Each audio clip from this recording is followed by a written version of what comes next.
What's up, everybody? I'm Justin. This is Chell from Utah Airguns, and today we're going to talk about our Benchrest setups. Recently, we shot a competition in Arizona called Extreme Benchrest. A few things stood out. Chell shot the best qualifying score in the history of that event. There's 250 points possible on a scorecard. Chell shot a 247, which was a record. So he was only outside of the 10 by just a little bit on only 3 targets. So we wanted to kind of highlight that because we've been getting asked quite a bit on social media, what was the setup you used?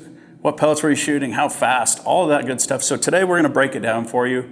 And also, if you don't know anything about the sport, we'll tell you what we do and why we're doing it, that sort of thing. So let's get started. Chell, do you want to explain your setup first? Yeah, let's do it. Okay. All right, guys, as you can see, I have booted Justin off the bench, mainly because this isn't the typical bench rest table that we normally work off of.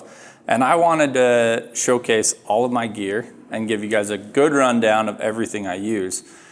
And the biggest thing I can say is, for me personally, Benchrest is all about eliminating variables. So you're trying to eliminate every variable either from you or your equipment or anything that you can interact with to say, get that out so I can be a little more consistent and a little more accurate. And that's why I've set things up kind of the way that I have. Let's start with this. This isn't necessarily something I'm going to use while on the bench, but it is something that I use every time I prepare for shooting Benchrest or really any other application. But this is the Air Marksman cleaning kit. If I'm seeing some weird stuff, some funky stuff, I have pulled this out and I have used it on the bench before. It's not something I like to do because I'm on the clock and time matters when you're shooting Benchrest. But this definitely is something that I take with me every single time. The next thing that I'll always have with me is the FX True Ballistic Chronograph. The reason for that is I just want confirmation. Again, variables, right? I want confirmation that my gun is performing the way that I'm expecting it to perform. So is there anything that's happening with my regulator or my gun or the weather or the wind? Has anything changed what I am expecting my gun to do? So I typically set that up. I'm a right-hand shooter. So if I was gonna set this up on the bench, I'll set this up on the left-hand side of the gun just so it's on my optical view. It's not something that I focus on or I'm watching, but if I see something a little weird, I always have this to glance down to and say, is my gun doing what I expected it to do? The ammo that I choose, this time I was shooting the JSB Match. These have been extremely repeatable for me. These are their 45 grain pellets. I still sorted them. My sorting process involves head sizing, weighing, and rolling, as well as a visual inspection. So as you see, sometimes when I'm sorting, I do physically label what I'm sorting out or where they're at. These are 2 different weights that I have. We'll kind of dive down into that in a little bit more as I work through things. But back to the gun, probably the most important factor of Benchrest shooting is the gun, what you're using to shoot. So this time, shooting my record card, I chose to shoot my FX Impact. This is the M3. Truth behind this gun is Justin had a gun that Kate now shoots, and that's the gun I shot when I got 3rd place at the Rocky Mountain Airgun Challenge. So when Kate started shooting, she took that gun over. Super happy she has it. Truthfully, I'm very jealous she has it because that thing was a shooter. But that led me into building this gun. And what I did with this whole gun was really tried to duplicate or replicate that gun to every T. So that's really why I've set it up the way that I've set it up. We'll start with the moderator. So this is the Donnie FL Sumo in a 30 cal. This is the Air Marksman 700cc bottle. And this is really critical to me because again, variables, I want to fill and shoot in pretty good sequence. I don't want to always have to air my gun up, especially while I'm on target. So I make sure I have as much air capacity as I can on board.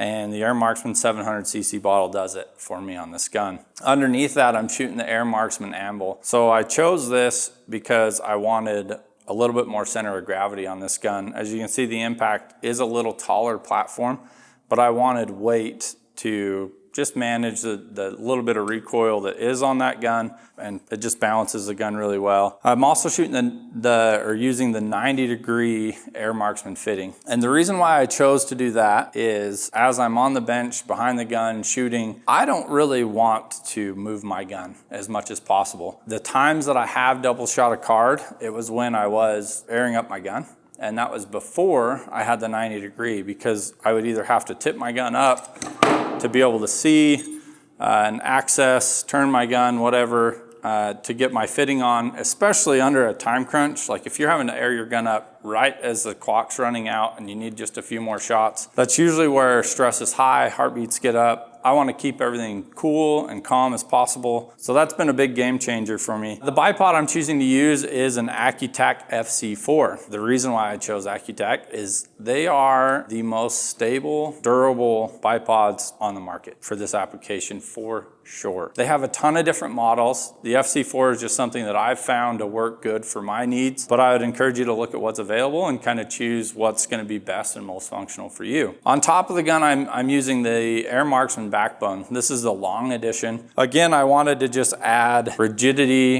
and stability to my gun, and the backbone definitely did that for me, especially on the back end of the gun. Mounting the scope, having the adjustability that you need, it was really crucial for me because I like to shoot with my scope further back for bench rest than I normally would on an everyday shooting use and application. And the reason for that is I don't want to drive this gun.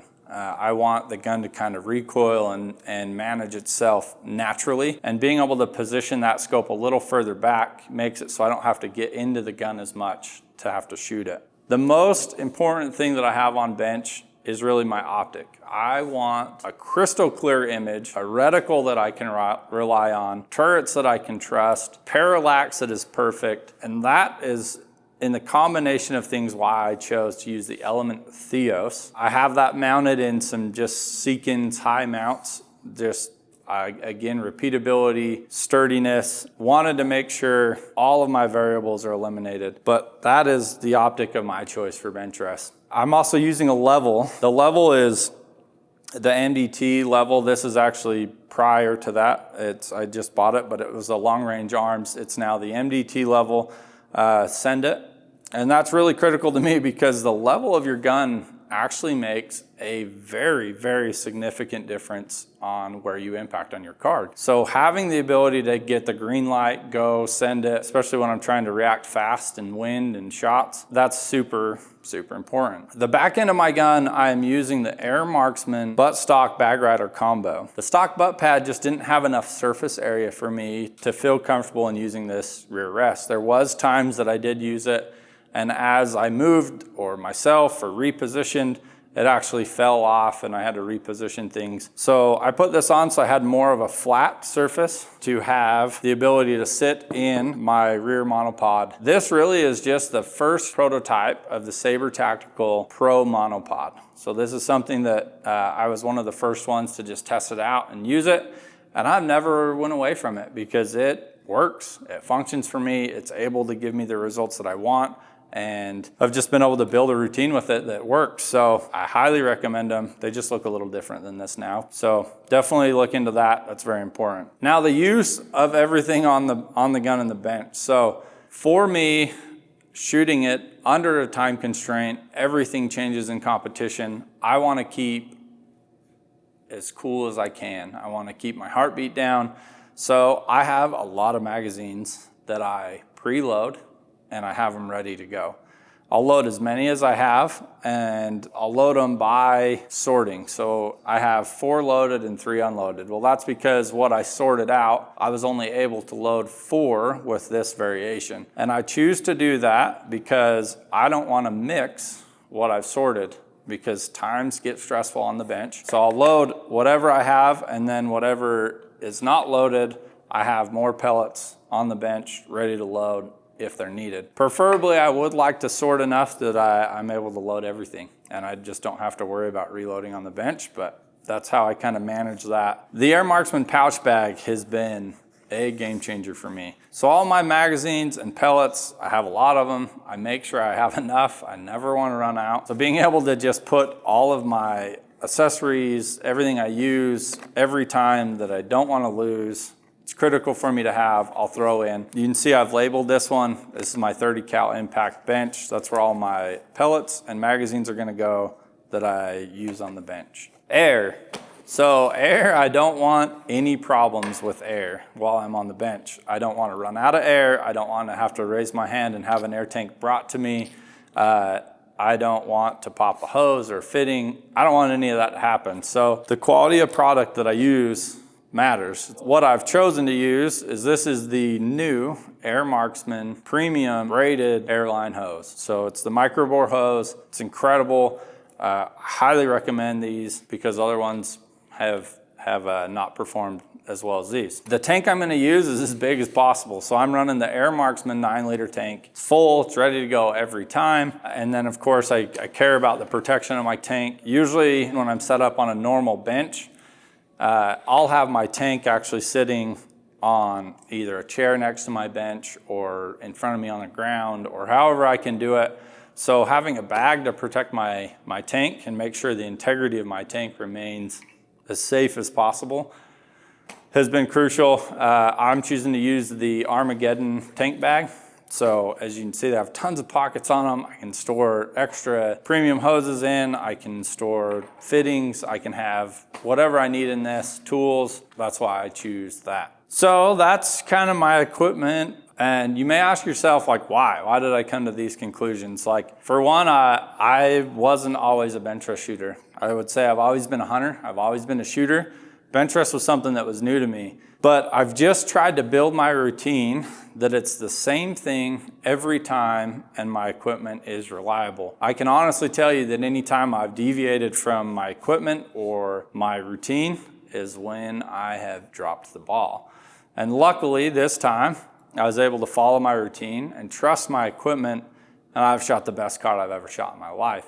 And I hope to even do better in the future, and I think I can. I know I can with the equipment that I have. So that's kind of the overview and breakdown. I believe I've covered everything. The last thing I'll probably say is you can have your setup, you can duplicate mine, you can do whatever, but it's not gonna matter unless you put the time into using all of your equipment and building your own personal routine so that when you set up on the bench and when you shoot your card, you have the confidence that your equipment and your use of it is exactly what you needed to get the best score that you possibly can. And that has been the biggest factor in me being so successful in shooting Benchrest, and I hope to even get better. So we're gonna kick it back over to Justin. It's gonna take me a minute to put all this crap away, all this stuff away, but thanks guys. All right, so as you've seen, Chell went through a bunch of the gear selection, kind of explained why and what he keeps on the bench. A lot of that is gonna be very similar to what I use as far as why you'd have a chronograph, why you have a cleaning kit, air hoses you can trust, those sort of things. So I'm just gonna go over my gun setup, my rest setup, why I shot it, why I like it. First, we're gonna talk about ammunition. Ammunition, make sure you take the time to sort your ammunition. Make sure you've got good, consistent ammunition for your competition. And it does take time and it's not fun. It's not fun to weigh and roll and sort pellets that way and inspect them visually and then set them aside and keep them perfect until you shoot them in competition. I'm not gonna lie, it sucks. It's a terrible process, but it's absolutely necessary if you wanna shoot at the highest level, okay? Next, make sure you're comfortable, like your entire setup is comfortable for you at the bench and you feel comfortable shooting it. So it's just muscle memory to be able to grab magazines or to air fill at a certain time, all those things. Make sure that's comfortable for you. You're not having to move your whole position just to get an air fill or to refill magazines or anything like that.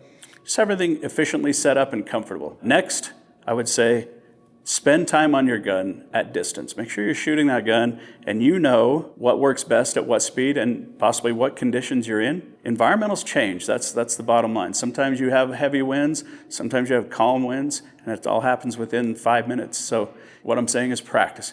Practice with your rifles, get to know them very well, and you're gonna be a lot more successful. So let's get started. This, as you can see, my gun is the FX Dynamic. It's in .30 caliber. I've got the Element Optics Theos in MOA, which I never shoot MOA anymore, but on Benchrest, I still shoot MOA because of the finer adjustments in the clicks.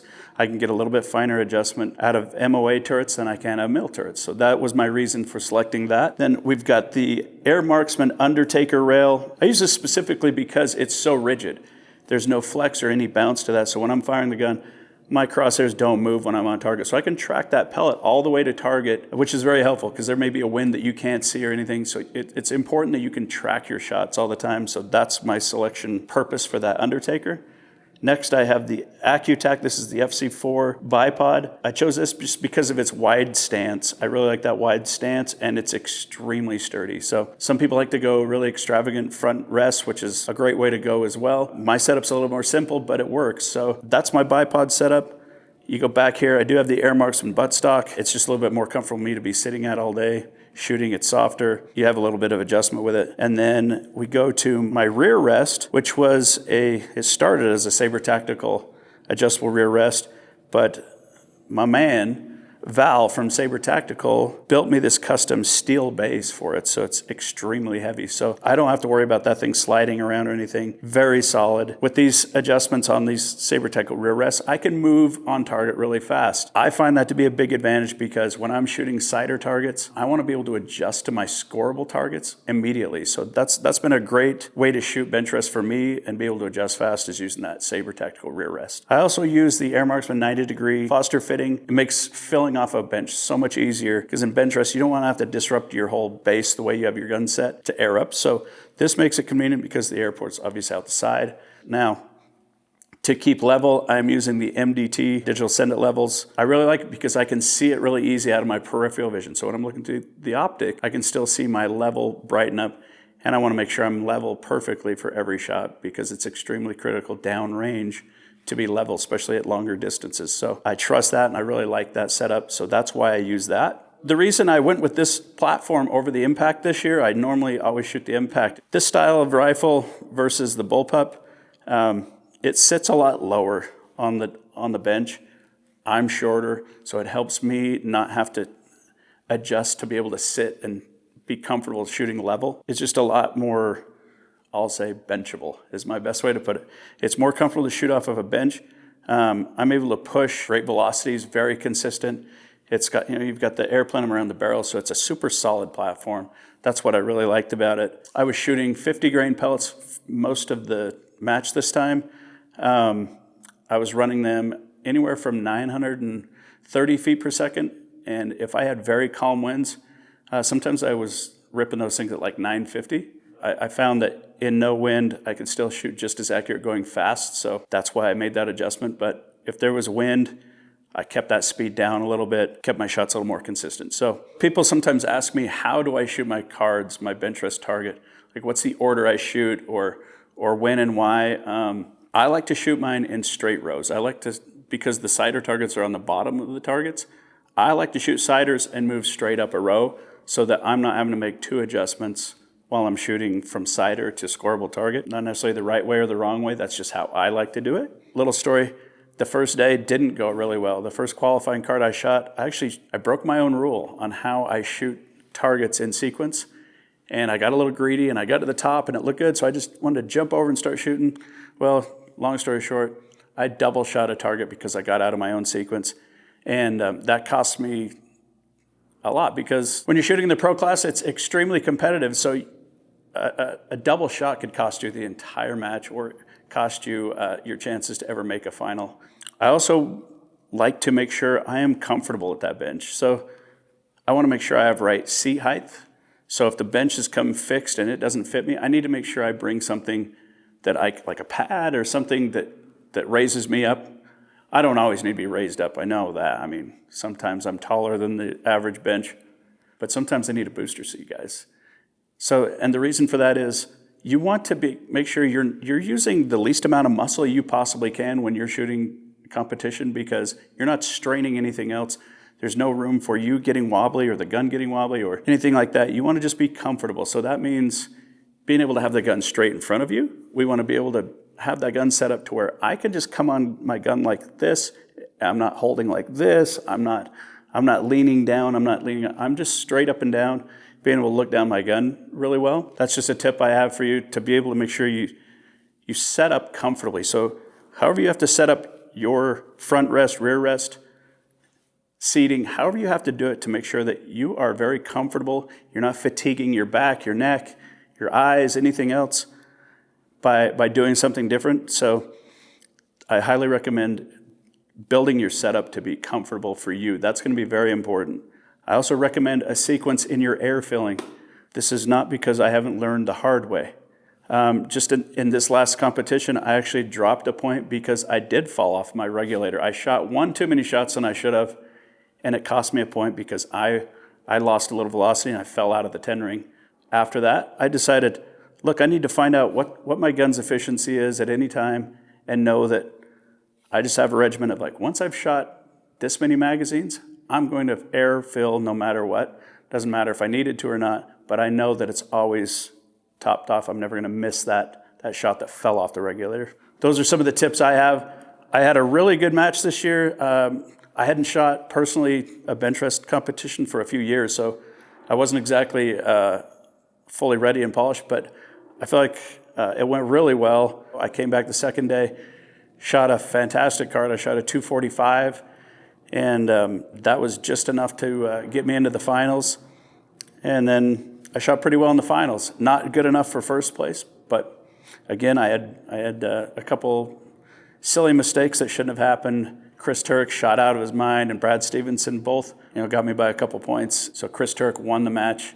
Brad Stevenson took second, and I took third, which I was pretty happy with considering the time and preparation I put into it. I did all right. But hopefully that'll help you. That gives you some tips for shooting Benchrest. This is my setup, and that's why I shoot it. If we've left anything unanswered for you guys, though, please drop it in the comments. Ask us any questions that you didn't get answered by this video today, or you have other questions about being competitive at shooting Benchrest, or you just want to know how to get into it and where to get into it. Please drop it in the comments. We'll make sure we answer you right away.